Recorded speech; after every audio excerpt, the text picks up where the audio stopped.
I have told this story to 3 people in 11 years. My wife, my brother, and a sheriff's deputy in Josephine County, Oregon, who listened to the whole thing without blinking, wrote something in his notebook, and then looked at me across his desk and said, "Mr. Hale, the man you found is alive because of what you did. That's what matters here." He didn't ask about the other part. I think he didn't ask because he already had the answer he needed, and the other part would have complicated it. The other part is this: I didn't carry that man out of the forest. I couldn't have. The terrain was wrong, the distance was wrong, the man weighed 220 pounds and had a compound fracture of the left femur and had been lying in a ravine for 31 hours. I know all of this because I read the rescue report 3 times after the fact, trying to understand the geometry of what I had seen and whether any version of physics could explain it. No version could, because the thing I watched carry that man 400 yards through fog-drenched old growth and set him down on the trailhead with the care of someone handling something irreplaceable was not me. It was not any human being.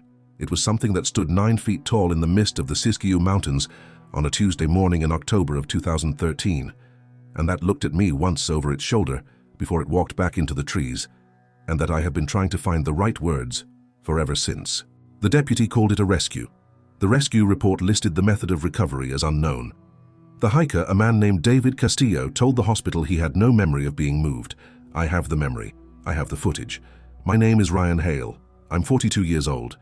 I've been riding mountain bikes in the technical terrain of southern Oregon for 20 years, and I have been back to that trail once since that morning. And I stood at the trailhead in the fog, and I looked into the trees, and I understood, the way you understand things that happen to you before you have language for them, that what I witnessed was not a threat. It was a mercy. This is what I saw. I need to tell you who I was before that morning, because who I was matters to what I was able to see. I was not a person who believed in things without evidence. I want to say that plainly. I was an engineer, structural, 11 years at a firm in Medford that did commercial and residential work throughout the Rogue Valley. I was the person in the room who asked for load calculations and material specs and peer-reviewed data before accepting any conclusion. My colleagues called me the skeptic, affectionately mostly, and I wore it as a professional identity. I was also, on weekends and early mornings and any other time the calendar permitted, a mountain biker. Not a casual one. I had been riding technical single track since I was 19, had raced in the amateur category for 6 years before the demands of the job made the training schedule impossible, and had settled into the rhythm of serious recreational riding that kept the skills sharp without the pressure of competition. The Castillo Mountains of southern Oregon are, for my money, the best mountain biking terrain in the Pacific Northwest. I know this is a contested opinion, and I hold it anyway. The trails there do things that trails in other places don't do. They go through terrain that hasn't been managed into accessibility, old-growth forest and volcanic rock formations and ridgelines with exposure that makes you very aware of your own mortality in the specific productive way that risk makes you aware of things. The single track there was built by riders who loved difficulty, and it rewards riders who have paid dues in it. I had been riding the Castillo system for 8 years by the fall of 2013. I knew those trails the way you know terrain you have covered in every season, in every weather condition, at every hour of the day. I knew where the fall line went wrong, and where the root systems made the wet condition riding treacherous, and where the fog collected in the mornings in pockets that reduced visibility to 20 feet. I knew the system. I thought I knew what was in it. My wife Sarah had been asking me for 2 months to take a weekend off from the bike. We had a 4-year-old daughter named Mara, and a mortgage that required both our incomes and the particular low-grade exhaustion of 2 working parents managing all of it, and Sarah's point, made with the patient persistence that I had come to recognize as her most effective mode, was that the weekends I spent in the mountains were weekends she spent managing everything alone. She was right. I knew she was right. I had been meaning to address it. I took one more weekend. I left Medford at 5:30 on a Saturday morning, which is how I always left, early enough to be on the trail before the day hikers arrived and the parking areas filled.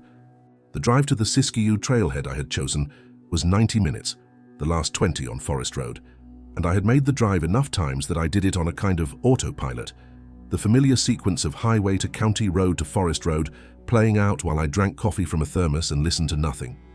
I parked at the lower trailhead at 7:15. The fog was heavy, which was normal for October at that elevation, the kind of fog that burns off by 10 but that in the early morning hours makes the forest into a different place entirely. Quiet and close. The trees at the edge of the parking area visible, the trees 20 yards in reduced to shapes. I kitted up.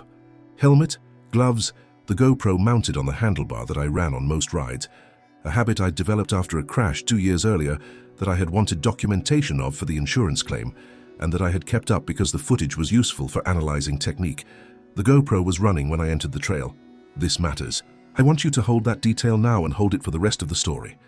Because the question I have been asked more than any other in 11 years is, why didn't you go to the media with the footage? Why didn't you publish it? Why is it still on a hard drive in a closet in your house in Medford, rather than on every screen in the world? I'll answer that. Before this story is over, I'll answer it completely. But I need you to understand first what the footage shows, which means I need you to understand the trail and the morning, and what I was doing when the fog shifted and everything changed. The trail I was riding that morning was a 12-mile loop that gained and lost approximately 2,000 feet of elevation across its full circuit. I had ridden it perhaps 30 times. I knew its character the way you know a trail you have ridden in every season, the specific places where it demanded your full attention, and the specific places where you could let the bike run and give your mind a moment of rest. The section where it happened was approximately 4 miles from the trailhead, in the lowest part of the loop, where the trail descended into a creek drainage and ran alongside the water for a quarter mile before climbing the far side of the valley. The terrain there was old growth, Douglas fir and Port Orford cedar, the trees large enough that their canopy closed above the trail even in the foggy morning light. The undergrowth was dense, sword fern and vine maple and sections of slide alder along the creek bank that created walls of vegetation on either side of the narrow single track. The visibility in the fog, in that section, was between 15 and 25 feet, depending on the density of the fog and the direction of the light. I was descending into the drainage at moderate speed, not pushing, the kind of controlled descending you do in limited visibility when you know the trail well enough to anticipate, but not well enough to be reckless. My front wheel was tracking the line I knew, the brain processing the familiar sequence of the descent without requiring full conscious attention. Then I heard something. Not a sound I could identify immediately. Not the creek below or the birds or the ordinary sounds of the forest in early morning. Something with weight to it. Something moving through the undergrowth on the left side of the trail with a regularity that my brain processed as intentional. Not the movement of an animal startled by my approach and crashing away from the trail. The movement of something going somewhere, steadily and with purpose. I slowed. Not to a stop. I reduced speed to a pace that was barely moving. The rear brake modulated to a light drag, and I turned my head left toward the sound. The fog was slightly thinner here, the drainage below creating a light air movement that was opening pockets of visibility.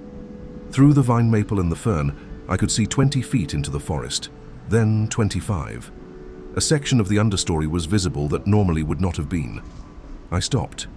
I put both feet down. I looked into the trees, and I saw what I have spent 11 years trying to find adequate words for. I am going to describe this precisely, and I am going to resist the pull toward drama, because the precision is what matters. What I saw did not need drama. What I saw was the most dramatic thing I have ever witnessed, and the drama was entirely in the facts of it, not in any language I applied to it. It was large. This is the first fact, and I want to establish it before anything else because the scale of what I saw was the first thing I registered, and the thing from which everything else followed. It was large in a way that reorganized my perception of the forest around it, the trees becoming reference points by which the scale could be measured, and the measurement was wrong. It did not fit. The size of it did not fit the size of the living things I knew from 20 years of moving through Pacific Northwest forest. I estimated 9 feet. I do not think this is an overestimate. The lowest branches of the Port Orford cedar it was moving past were branches I had noted on previous rides because they were exactly at helmet height, a hazard I ducked on every descent, and I knew from experience that helmet height on that trail was approximately 6 feet. The creature's head cleared those branches significantly. It was moving upright on 2 legs with a gait that was unhurried and deliberate, and that covered ground with the efficiency that I associated not with effort, but with a body built for this terrain. Not the careful navigation of a human moving through dense undergrowth, the movement of something that belonged in it completely, that the forest did not resist. It was covered in hair, dark, matted in sections, the color varying between black and a very dark brown in the sections where the fog-diffused light reached it, broad at the shoulder, in a way that suggested a structural width beyond anything in human proportion. The arms were long. I registered this as wrong before I registered why it was wrong, the wrongness of proportion arriving before the articulation of it, and the articulation when it came was, the arms were too long, reaching further toward the knee than any arm I had seen on any person. It was carrying something. This is the second fact, and it is the fact from which everything else in this story grows, so I want to give it the space it requires. Cradled against its chest, carried the way you carry a child who has fallen asleep in the car and needs to be moved to bed, was a man. An adult man. I could see the boots, the lower half of hiking pants, one arm hanging, a day pack still on his back. He was not moving. His head was against the creature's chest, his face turned away from me, and the creature's arm was under his knees and behind his shoulders in the specific geometry of a carry that was designed to distribute his weight with the least possible stress on his body. It was carrying him carefully. That word, carefully. I have used it to describe what I saw to the 3 people I have told, and each time I use it, I am aware of its inadequacy and its accuracy simultaneously. Carefully is not a word I expected to apply to something of that size moving through forest undergrowth. Carefully is the word you use for fragile things, for things that matter, for things you don't want to damage. It was carrying that man the way you carry something you don't want to damage. The fog shifted. A pocket of visibility opened to perhaps 30 feet, and for approximately 4 seconds, I had a clear sightline. In those 4 seconds, 3 things happened. The first was that I saw the man's face, briefly. A partial view as the creature's movement shifted the angle. Pale, eyes closed, a beard of several days, a gash on the forehead that had bled and dried. Alive, I thought, because the body had the specific looseness of unconsciousness rather than the different stillness of something else, but badly hurt. The second was that the creature stopped. Not because I made a sound. I had not made a sound. I had not moved since I put my feet down. I was standing with my bike between the undergrowth and the trail in the fog-filtered early morning, and I had made no noise and no movement. It stopped anyway. It turned its head, and it looked directly at me. I need to tell you about that moment, because it is the moment the story turns on, and I have relived it more times than I can count in 11 years, and I have never found a version of it that diminishes what it was. It looked at me with dark eyes that were large and set deep under a prominent brow. And what I saw in those eyes was not what every account I had ever absorbed from the cultural mythology had prepared me to see. Not threat, not aggression, not the predatory assessment of something deciding whether I was prey or danger. What I saw was something I have only been able to name recently, after enough time and enough thinking. Recognition, not of me specifically. Recognition of the category I belonged to. The same category as the man it was carrying. A human being in the forest, aware of what it was doing. It looked at me for what I measured later at approximately 3 seconds, using the GoPro footage and the timestamp, though in the moment, those 3 seconds had a duration that had nothing to do with clocks. Then it turned its head back to its direction of travel, and it continued moving through the undergrowth. It had assessed me and made a decision, and the decision was not a threat. Continue. I stood at the side of the trail with my hands on my handlebars, and I watched a Bigfoot carry an injured man through the old-growth forest of the Castillo Mountains until the fog closed back over the visibility pocket, and there was nothing to see but the ferns and the trees and the sound of the creek below.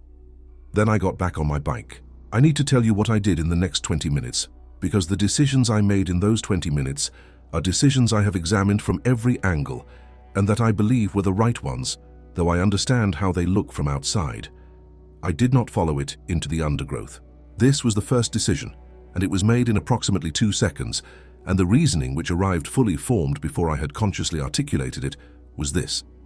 The man it was carrying needed medical attention that I could not provide, and the fastest way to get him that attention was to get to where I had cell signal and call it in. The trailhead was 4 miles back, uphill.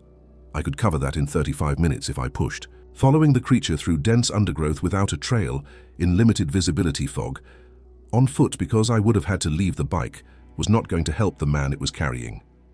Getting to the phone was going to help the man it was carrying. I turned the bike around. I covered those 4 miles in 32 minutes, which is faster than I had ever ridden that section in the uphill direction.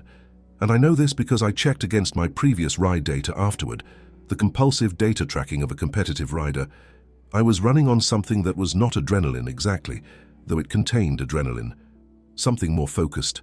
The tunnel vision of a person who knows exactly what needs to happen and is removing everything from their processing that is not that thing. I reached the trailhead.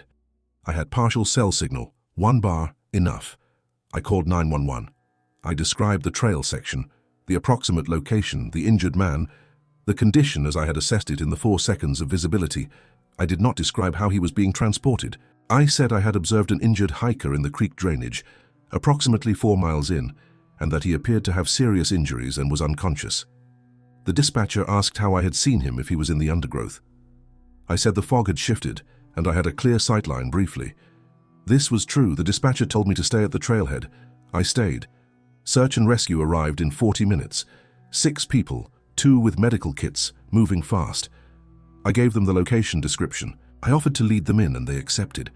We found David Castillo at the trailhead, not 4 miles in where I had seen him carried.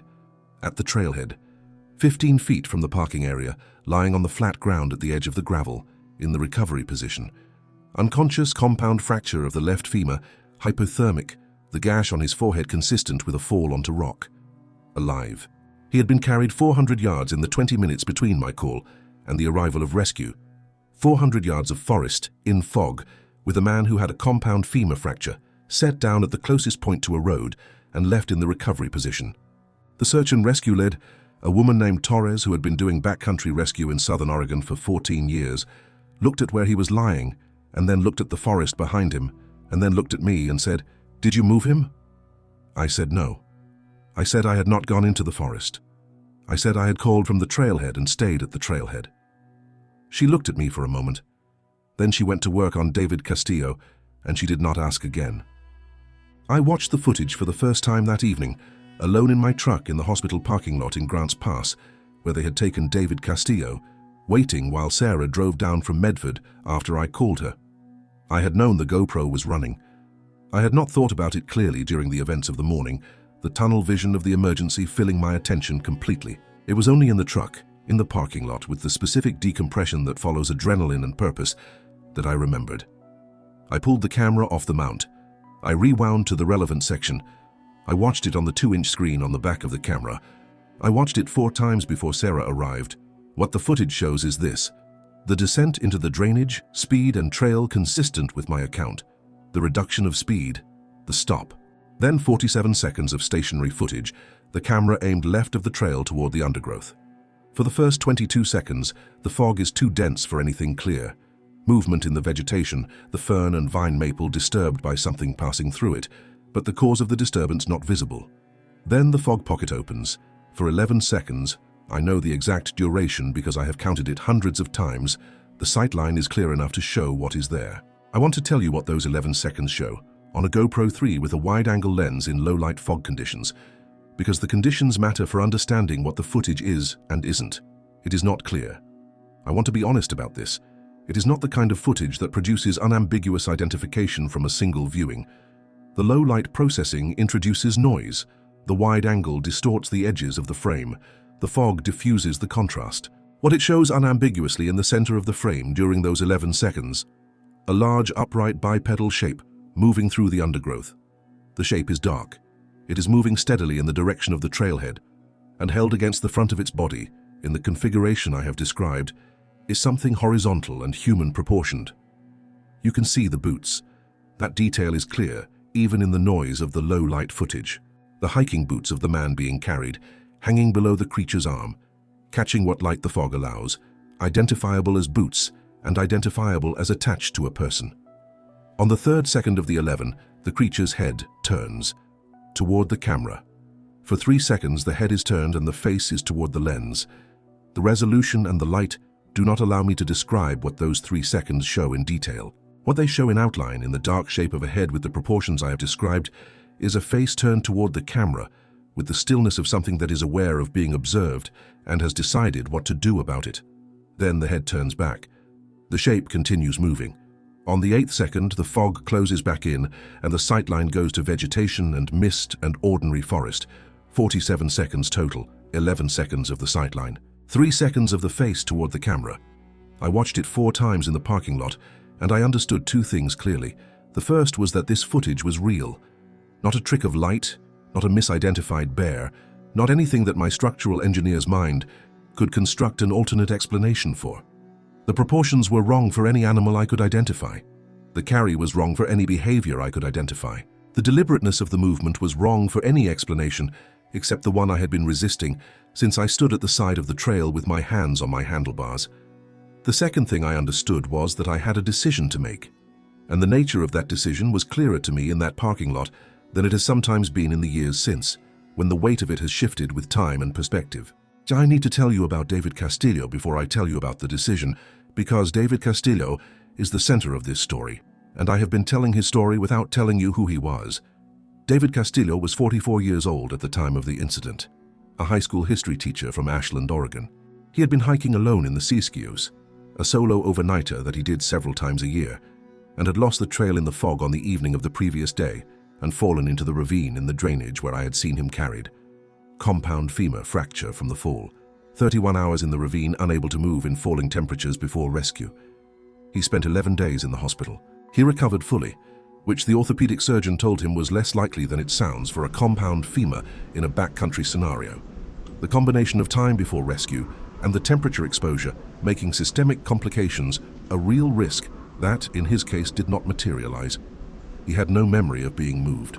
The last thing he remembered before waking in the hospital was lying in the ravine looking up at the fog through the canopy and deciding, with the particular clarity that cold and pain and time can produce, that he was probably not going to be found in time.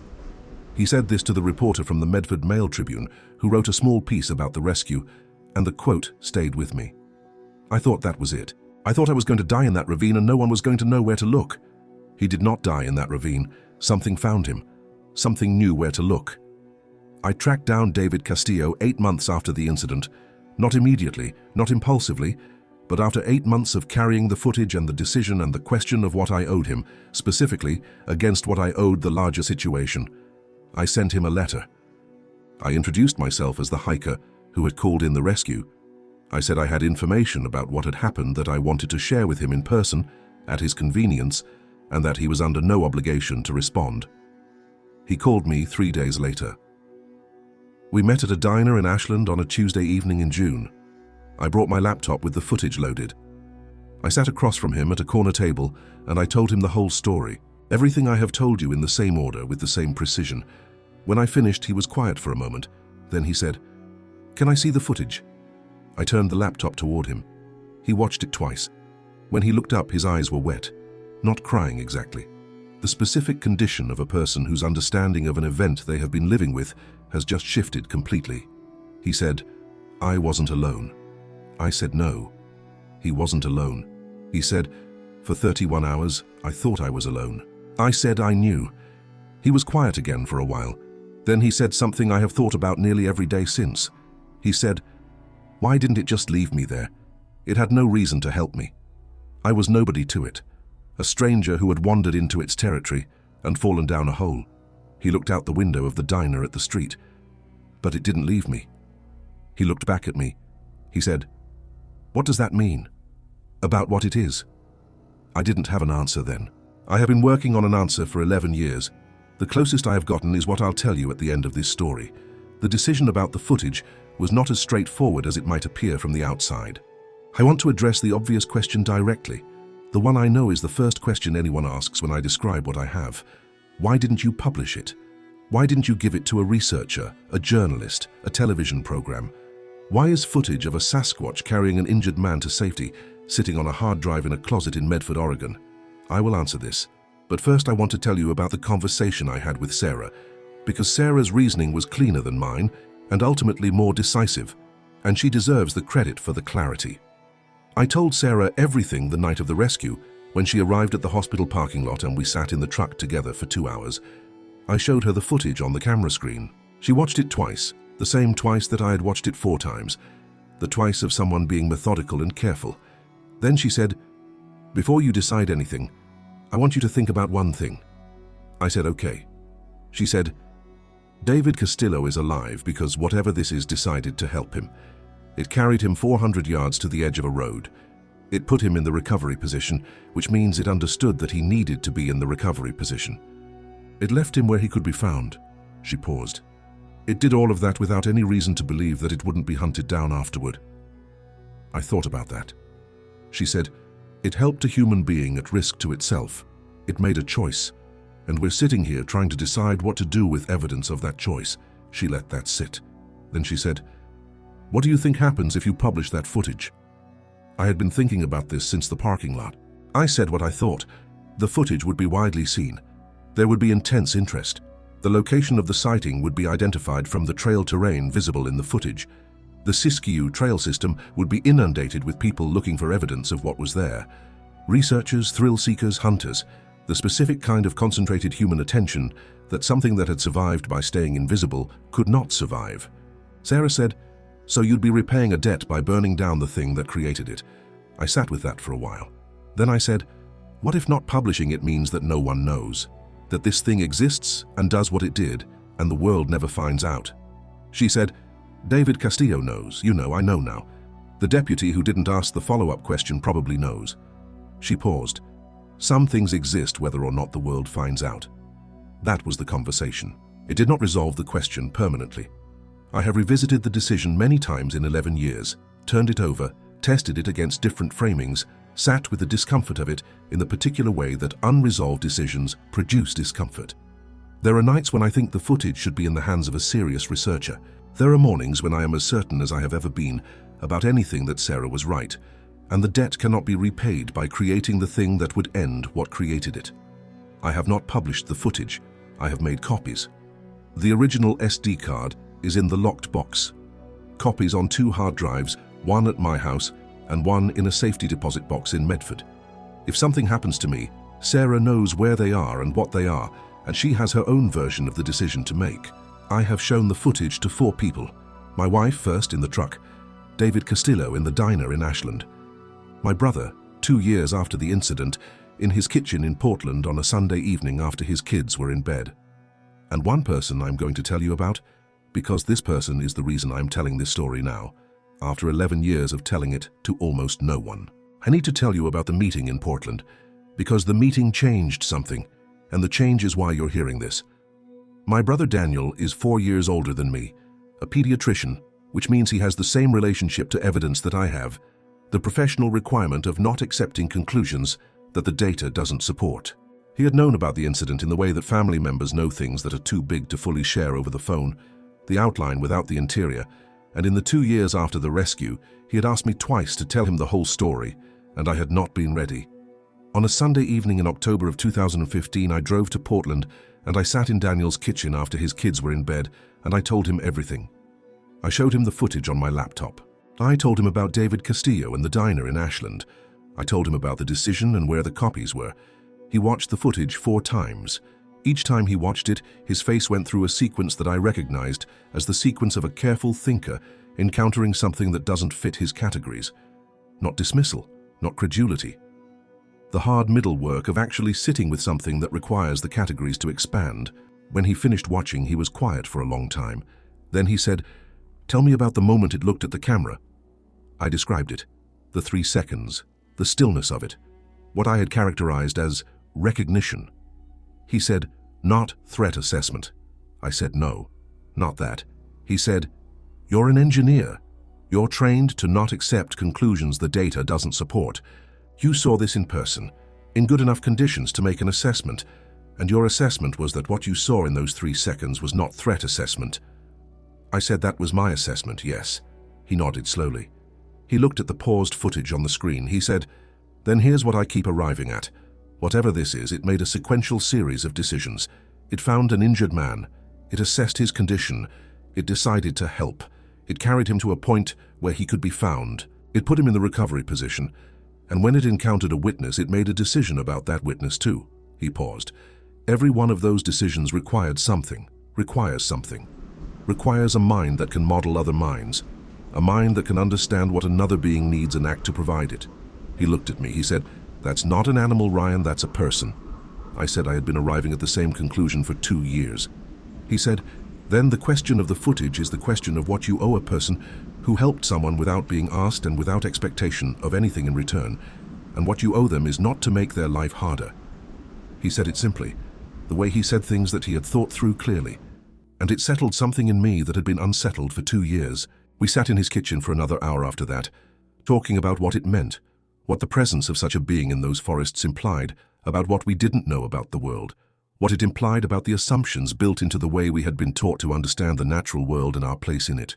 At the end of the evening, I packed up my laptop, and I hugged my brother and I drove back to Medford through the dark of the Rogue Valley, and I thought about a 9-foot shape in the fog of the Castillo Mountains, setting a broken man down on the edge of a gravel parking lot with the care of someone handling something irreplaceable. The care. The impossible, world-reorganizing, category-expanding care. I have stayed in contact with David Castillo. Not closely, not with the frequency of close friends, but consistently, in the way that two people stay in contact when they share something that cannot be fully shared with anyone else, the periodic check-in that says, I remember and I think about it, and I know you do too.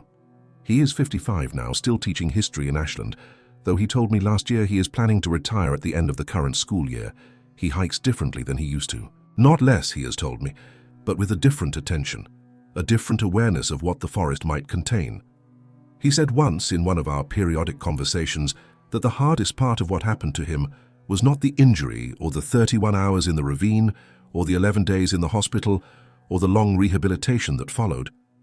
The hardest part was going back to his ordinary life with knowledge that his ordinary life had no framework for. He said, I went back to school in January. I taught my classes. I had conversations in the faculty lounge about normal faculty lounge things. I went to parent-teacher conferences. I attended a school board meeting about the budget. And the whole time, underneath all of it, there was this thing I couldn't say, this knowledge I was carrying that had no place to go. He paused. Something in the forest chose to save my life. I don't know why. I don't know what the criteria were. I don't know what it saw in me that was worth the risk. But it made a choice, and the choice was to help, and I am alive because of that choice. He said, how do you integrate that? How does that fit into a life? How do you go to a parent-teacher conference knowing that? I said I had been asking myself a version of the same question for 2 years by then. He said, I think you just carry it. I think that's the answer. You can't integrate it. You can't explain it. You can't share it with most people. You just carry it, and you try to live in a way that's worthy of it. You try to live in a way that's worthy of it. I wrote that down after the call. I keep it in the same notebook where I keep the other things from that period. The notes I made in the days after the rescue, the reconstruction of the timeline, the details I wrote down before they could blur. The notebook lives in the same place as the SD card. I went back to the Castillo Trail once, 3 years after the rescue, October again, the same season. I parked at the lower trailhead at 7:15, the same time. The fog was heavy in the way it always was in October at that elevation. I rode the descent into the drainage, and I stopped at the section where it happened, and I put my feet down on either side of the bike, and I stood there for a long time. The forest did what forests do. It continued. The birds moved through the canopy. The creek below made its sound. The fog shifted and closed and shifted again. The fern and vine maple stood in the particular stillness of vegetation that is simply present, without agenda, without memory. Nothing moved in the undergrowth. I was not expecting anything to move. I was not there because I thought something would. I was there because I needed to stand in that place again, with the knowledge I had accumulated in 3 years, and let the place be what it was, which was the place where something extraordinary had happened, and also just a creek drainage in a forest in southern Oregon, both things at once. I stood there for perhaps 20 minutes, then I got back on my bike. On the way back up the climb to the trailhead, I stopped once more. At the edge of the gravel parking area where David Castillo had been found, where the forest gave way to the human infrastructure of the trailhead. I stood with the bike, and I looked at the specific patch of ground where he had been lying, and then I looked at the trees behind it, the old growth beginning at the edge of the gravel, the forest going back into itself, the visibility diminishing through layers of fern and cedar and fog into the darkness of the deeper terrain. I said thank you, not loudly, under my breath, into the forest. I don't know if it heard me. I don't know if it was anywhere near that trailhead on that morning 3 years after the rescue. I don't know where it goes or how large its territory is or what its life looks like in the forest. It has been navigating for however long it has been navigating it. I know it heard nothing in exchange for what it did. I know it received no acknowledgement, no gratitude, no recognition from the man it saved, or the rescue workers who found him, or the world that went on, not knowing what had happened in that drainage on an October morning in 2013. It helped without expectation of any of that, which is, I have come to think, the purest form of help there is. There is a conversation I have been having with myself for 11 years about whether to tell this story publicly, and I want to tell you the shape of that conversation, because I think the shape of it matters. On one side, the footage is real and significant, And there are researchers who have spent their careers trying to document what I documented in 11 seconds on a foggy October morning, and they deserve to know it exists. On the same side, David Castillo's story is his to tell, and he has chosen not to tell it publicly, and I should respect that choice. On the same side, I am a structural engineer in Medford, Oregon, with a professional reputation and a family, and a specific life that the act of telling this story publicly will alter in ways I cannot fully predict. On the other side, David Castillo told me I should tell it. He told me this 2 years ago in one of our periodic conversations. He said he had been thinking about it for a long time, and that he had arrived at the conclusion that the story had a value that was not about Bigfoot, not about evidence, not about the ongoing argument between belief and skepticism that this subject has always lived inside. He said the value was in what the story demonstrated, about what was possible, about what the forest contained, about the assumptions we made about wildness and danger, and the line between the things that threatened us and the things that protected us. He said, "I'm a history teacher. I teach kids about the past so they understand the present. And I think the most important lesson from what happened to me is not that Bigfoot is real." He paused. "It's that our categories are too small, that the world is larger and stranger and more generous than the categories we've built for it. That something we've been calling a monster for 100 years carried me to safety, because it saw a human being who needed help." He said, "That's worth knowing." He said, "Tell it without the footage. Tell it without the location. Tell it in a way that doesn't create a treasure hunt, but tell it." I have been thinking about that for 2 years. I am telling it now. The rescue report for David Castillo, filed by Josephine County Search and Rescue on October 15, 2013, lists the method of recovery as unknown. This is accurate. No one who filed that report knows how a man with a compound femur fracture was transported 400 yards through dense forest undergrowth and deposited at the edge of a trailhead parking area in the recovery position. The deputy who took my statement asked one question about it, and when I answered the question, he wrote something in his notebook and did not ask again. I have sometimes wondered what he wrote. I think he wrote what Torres, the rescue lead, communicated to me in her posture when she looked at the forest behind David Castillo and then looked at me. The look that said, "I have been doing this for 14 years and I do not have an explanation for this, and I am going to proceed without one because the man on the ground needs attention right now and explanations can wait." Explanations can always wait. What cannot wait? In the forest, in the fog, in the 31 hours of a man lying alone in a ravine while his body temperature fell and his femur pressed wrong against the surrounding tissue, is the decision to help. Something made that decision. Something I saw for 11 seconds on a GoPro in a creek drainage in the Castillo Mountains made that decision with a speed and a certainty that suggested it was not a difficult decision. That suggested it was, in fact, the only available decision. The obvious one. The one that did not require deliberation. A man needed help. It was capable of helping. It helped. The simplicity of that. The impossible, profound, world-altering simplicity. I have been an engineer for 20 years, and I have spent those years building things designed to hold weight, to bear load, to remain standing when the conditions become difficult. I have always understood this as practical work, useful work, the work of creating stability in an unstable world. I think about what I saw in the Castillos differently now.